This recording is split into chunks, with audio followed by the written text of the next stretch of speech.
আমাদের ঘূর্ণিঝড় রেমালের তাণ্ডবে ঢাকা শহরের জনজীবন খুবই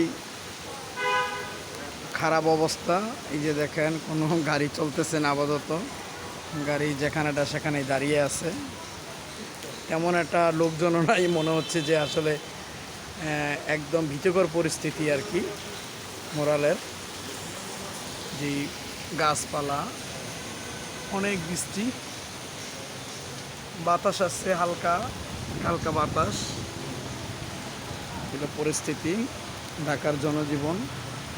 ওই যে ওখানে কিছুটা পানি উঠছে, দেখেন প্রচুর পরিমাণ বৃষ্টি হচ্ছে।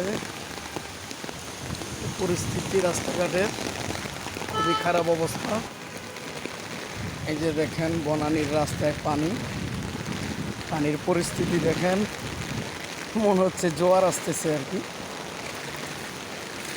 পানি আর পানি। এই যে দেখেন গাড়ি যাচ্ছে বনানীর রাস্তায়। ওমা, পুরা জনজীবন রাস্তার উপরে পানি। এটা যদি আজকে সারাদিন বৃষ্টি থাকে তাহলে এখানে খুবই পরিস্থিতি খুবই খারাপ হবে। দেখেন গাড়ি যাচ্ছে আর পানি, দেখেন গাড়ি থেমে থেমে যাচ্ছে পানির জন্য, জ্যামও লেগে যাচ্ছে আস্তে আস্তে। চতুর্দিকে পানি আর পানি। দেখেন পরিস্থিতি খুবই খারাপ অবস্থা।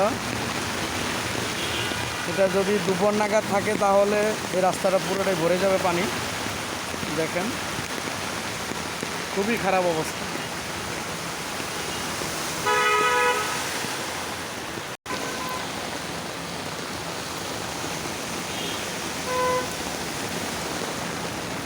সিএনজিটা আসছে, সিএনজিটা প্রায় ভিতরে পানি ঢুকে গেছে।